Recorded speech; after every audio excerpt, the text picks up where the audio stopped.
보통 우리가 말하는 참여자, 참가자라고 하죠. 시장 참가자. 아, 시장 참가자. 실질적으로 공매는 네. 경매에 비해 네. 대중들에게 널리 알려져 있지 아니하고 중요한 얘기 나왔어요. 공매의 절차에 참여할 수 있는 방법을 모르는 사람들이 대다수입니다. 대다수랍니다, 여러분.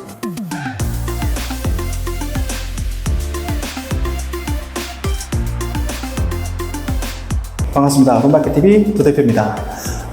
오늘은 저의 거래처인 감정평가 법인을 찾아서 왔는데 제가 사전에 양해도 안 구하고 제가 온 거라서 많이 놀라실 거예요. 감정평가 법인에서 하는 일은 담보 부동산이든 무담보든 가치를 평가하는 일을 합니다. 그래서 오늘 NPL 물건 합의도 보고 그리고 감정평가 요소에서 또 우리가 알아볼 부분들이 있는지 한번 살펴보도록 하시죠. 가볼까요? 얼굴 나오면 안 돼. 가시죠. 반갑습니다. 가시죠. 반갑습니다. 여기는 이름은 나와도 됩니까? 안 됩니다. 이모 씨라고. 이모 씨. 어디 앉을까요? 예. 여기 앉으십시오. 여기 앉을까요? 네. 보세요. 또 내가 또 이렇게 커피를 또 제가 직접 한 땀 한 땀 저희 직원들이 내리긴 했는데 직원 불러주시면 이거 좀 내가 갖다 주고 올게요. 네, 보셨죠? 솔선수범. 우리 이모 이사님은 정말로 솔선수범하지. 누구 시키는 거 없어. 그냥 자기가 다 해. 카메라 앞이라서 그런 게 아닙니다. 당연하지. 그런 분. 커피 드세요. 아마 다 돌아갈 겁니다. 안 돌아가면 나눠 드세요. 여기가 누구실이에요? 자리가 대표님실입니다. 대표님실. 어쩐지 좀 부담감이 든 장소였어요. 대표님실이라고 하니까. 제가 오늘 이사님을 찾아온 이유는 네. 대출을 취급할 때 시장 감정이 있고 담보 감정이 있고 차이점에 대해서도 아마 구독자분들이 또 궁금해하실 것도 같고, 일단 먼저 대출을 취급할 때는 담보 감정이라고 하잖아요. 그러면 그게 어떠한 기준에서 취급을 하는지, 평가를 하실 때는 어떠한 논점을 가지고 보시는지 이야기를 해주셨으면 좋겠습니다. 하면 됩니까? 네, 이야기하시면 돼요. 형 카메라 있다고 그렇게 편안하게 하시면 편안하게, 욕만 안 하시면 돼요. 아니, 우선 감정평가라는 거는 평가의 목적에 따라서 그 가격이 달라집니다. 쉽게 얘기해서 여러분들이 알고 계시는 공시지가, 그 공시지가는 여러분들이 알고 있는 시세와는 가격이 다르죠. 그렇지만 그 평가의 기초가 되는 자산은 동일하잖아요. 그렇죠. A라는 토지의 가격이 공시지가는 평당 100만 원, 네. 시세는 평당 200만 원, 이렇게들 알고 계시죠. 보통은 다 그렇게 알고 예를 들면 그렇게 알고 있잖아요. 물건은 동일한데 하나의 가격이 존재하는 게 아니죠. 평가의 목적에 따라서 대상 물건의 가격은 달라집니다. 그 일상생활에도 다 알고 계시는 부분들이에요. 알고는 계시는데 네. 그 차이점은 모르시는 것 같아요. 우리가 말하는 공시지가는 과세 목적인 케이스가 가장 많습니다. 과세 목적, 세금 거두려고. 네, 그게 가장 많습니다. 네. 그리고 담보감정평가는 금융기관의 채권 확보를 목적으로 대출 자산의 대출 금액 산정을 목적으로 하기 때문에 그 과정에서 약간 시세 대비 보수적으로 접근하는 케이스가 많습니다. 그 왜 보수적으로 판단을 하는 겁니까? 담보감정은 시세 감정보다. 우선적으로 대출 물건에 대한 환가성과 안정성은 금융기관의 첫 번째로 이제 확인하고 네. 기준이 되어야 할 것이겠지만 네.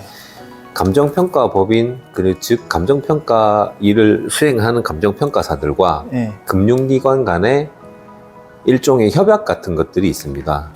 협약이 있습니다. 그 협약 내용에 보면 네. 금융기관은 감정평가 과정에서 네. 다소 보수적이고 안정적인 접근을 해주기를 원합니다.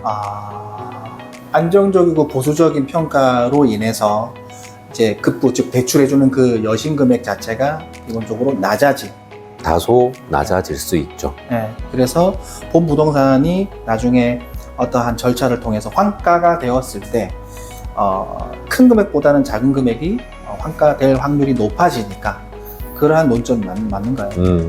방금 말씀하신 큰 금액보다 낮은 금액이라 함은 네. 대출 금액을 말씀하시는 맞습니다. 거라면 그렇습니다. 그렇죠. 우리가 방금 얘기하셨던 담보 감정을 목적으로 여신을 그 감정의 기초에서 LTV를 산정하게 되고 여신을 취급했단 말이죠. 네. 근데 경매나 공매 같은 경우에는 유찰이 됐다.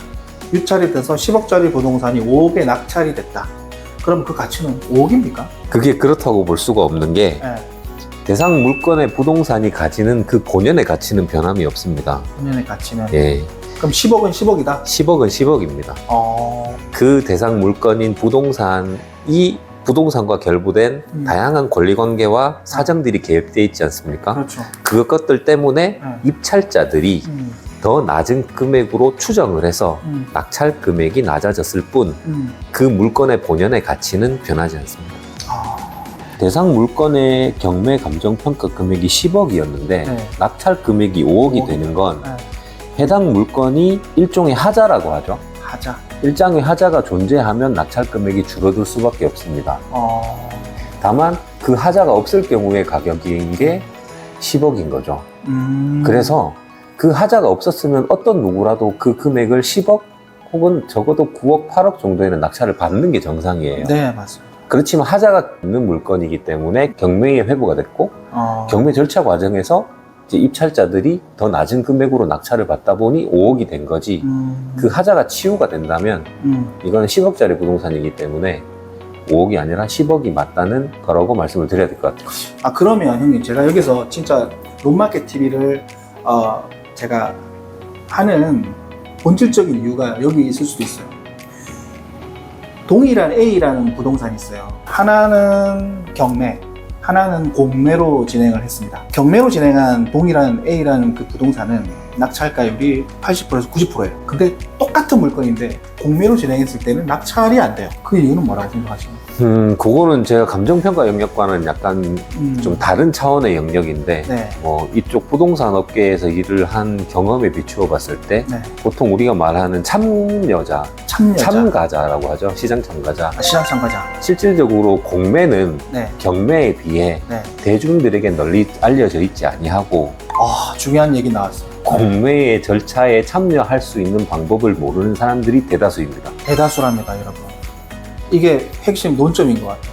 그러면 아까 형님께서 얘기하셨던 부동산이 가지고 있는 본질적인 하자로 인한 강제 저감이 아닌 대중화되지 않은 플랫폼에서 반대로 역설적으로 얘기하면 노출이 안 됐기 때문에 이 부동산의 본연의 가치를 인정받지 못했고 그럴 기회조차도 없었다. 경매라는 플랫폼은 공매라는 플랫폼보다 조금 더 대중화됐고 그 대중화됐다라는 걸 또 다르게 표현하면 시장 참여자들이 더 많아졌기 때문에 공개 경쟁 입찰하는 구도 속에서 가치가 적정하게 인정받는데 물론 이게 조금 더 세부적으로 들어가면 네.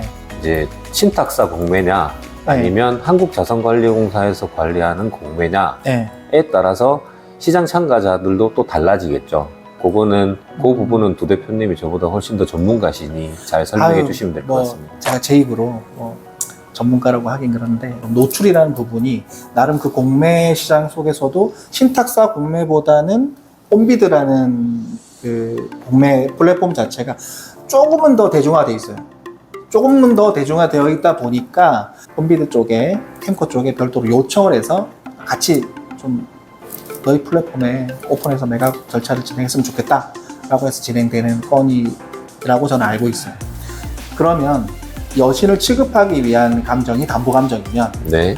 그 법원 감정이나 공매 감정, 법원 같은 경우는 국가기관이잖아. 국가기관에서 그러면 뭐 감정을 누가 하세요라는 게 뭐 어떻게 어떠한 방식으로 감정평가에 있어서 네.